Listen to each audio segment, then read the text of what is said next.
Good morning guys, good morning. Welcome to my channel. Dito na naman tayo ngayon sa rooftop.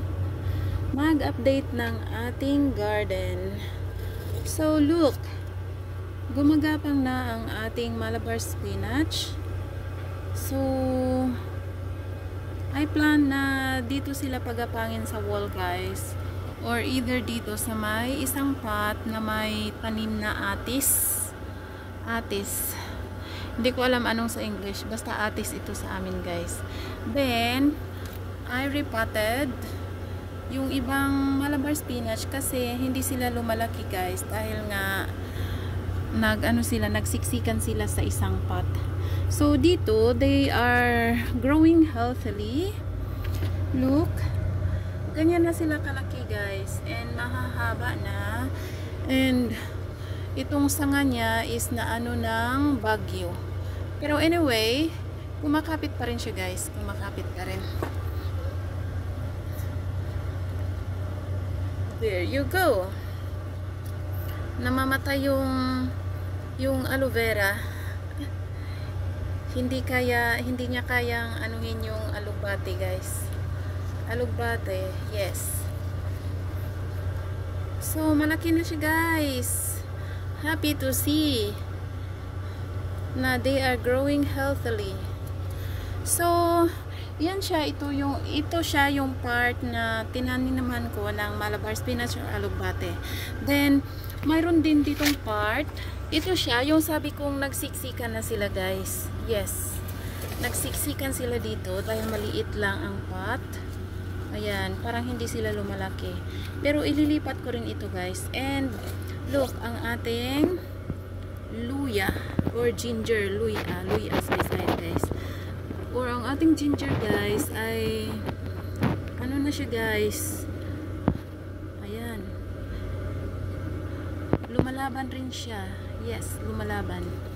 Pero ang ating spring onion is parang ano siya guys. Malnourished. Yes, malnourished. Pero anyway, hayaan muna natin siya dyan. Dadami lang yan sila. Okay, let's go to the other part. So, ito siyang part. Tinaniman ko rin ng luya guys. Luya. Ayan. If you can see, look. Malapit na siyang magdahon. So, yan siyang ating rooftop garden guys. Yes, rooftop garden. Katabi ng ating aloe vera and ng ating lemon tree. So, lemon tree natin guys is super ano na siya guys. Malaki na siya. And, ang ating cactus plant. Maganda ito siya guys pang ano sa anong tawag dyan? Sa Bisaya guys, pang coral ba? Yes, gawing fence. Yan ang itatanim sa paligid ng bahay. O diba? Marami siyang tinik guys. So that's the corner of our rooftop. Let's go to another side. Ay, siya nga pala, ito siyang ating lemongrass. Yes, lemongrass. Nabubuhay pa rin siya kahit tinanggalan ko na. Marami na ako natanggal dyan guys. So, ito siyang part guys is ano natin cactus din. Pero ibang klaseng cactus. Yes, ibang klaseng cactus siya. And namumulaklak siya guys. Pero hindi ko kasi nabantayan. Kaya nalanta siya sa ulan. So, dapat sana kinover ko siya para hindi malanta yung bulaklak niya. So, that's our cactus plant here sa another corner ng rooftop. Ito siya yung view sa labas. Yes, view sa labas guys.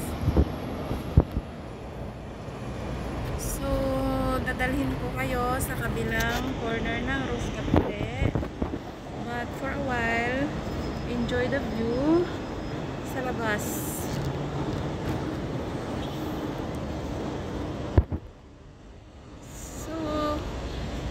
If you're new to my channel, please consider subscribing and hit that notification bell so you'll be notified whenever I uploaded a new video. And shout out to my channel members. Thank you so much for your unending support. And thank you to all of my subscribers for hindi nagsasawang magsuporta at manood sa aking videos or diary. So, mayroon tayong guys, mayroon tayong bagong collection which is snake plant. Yes, bagong collection ito. Tinabi ko na siya dito sa ating Cryptomeria Moon Glow. Yes, that's the Moon Glow. Tinatawag ko siyang Moon Glow, guys.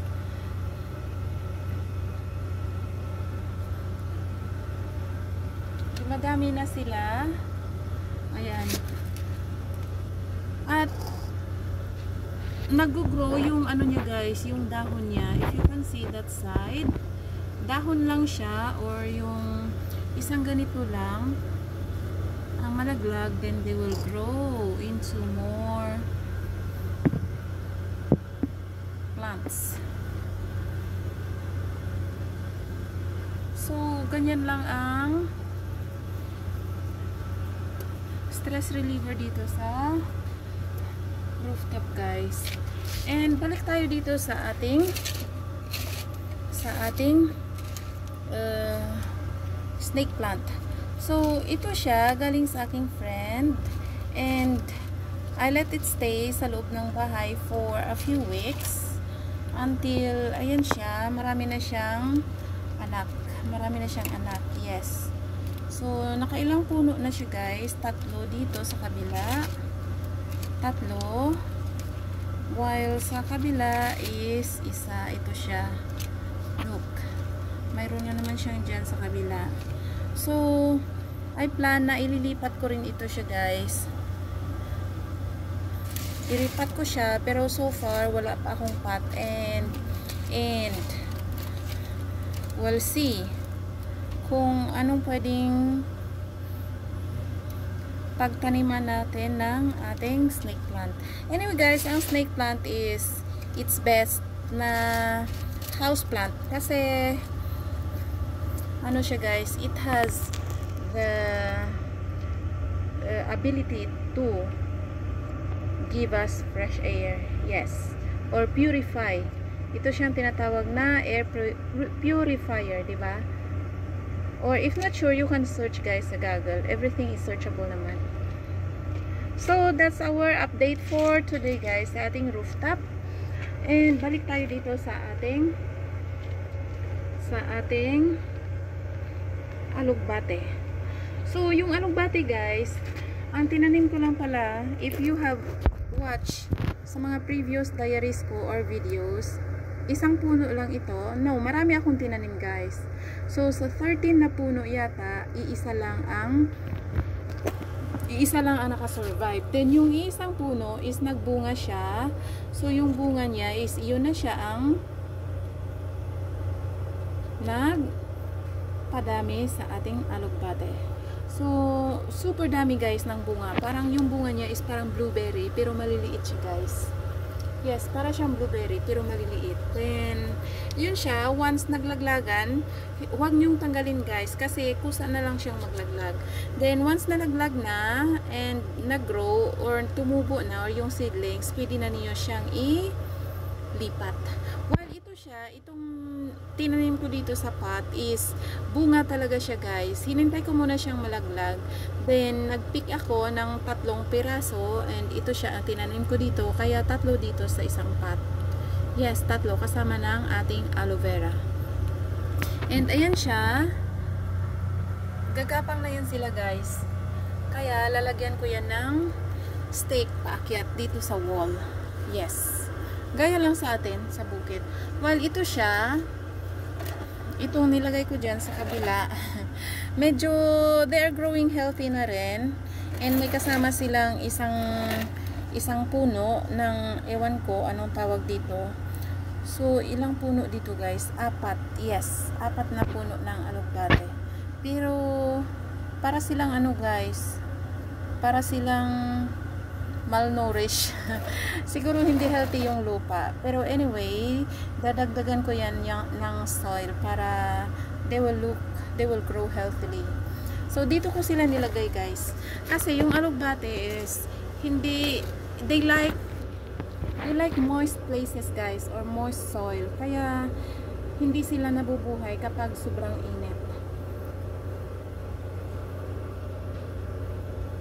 So that's our update for today sa rooftop guys, and hope you are enjoying, and find some time, or let's say find things, look some things na makapagbibigay ano sa inyo guys,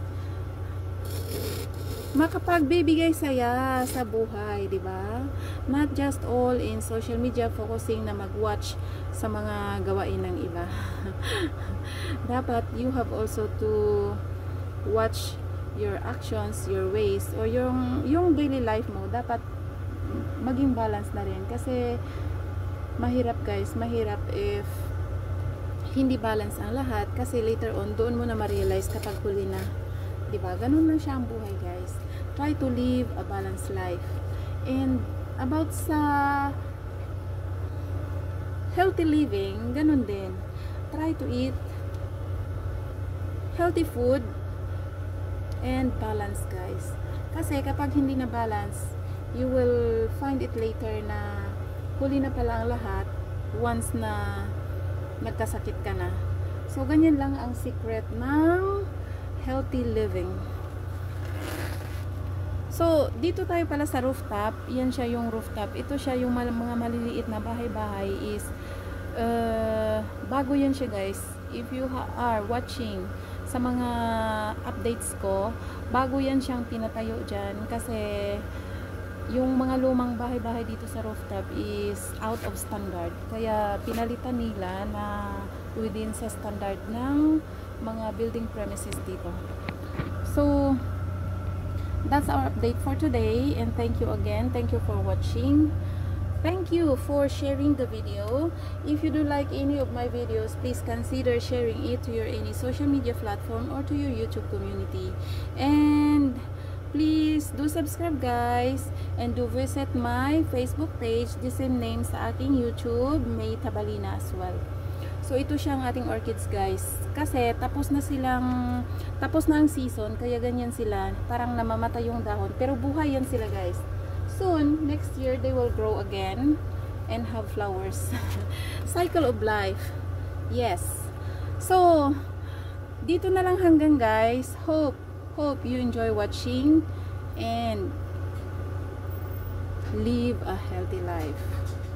That's all for today. See you soon. Thank you for watching again. This is May.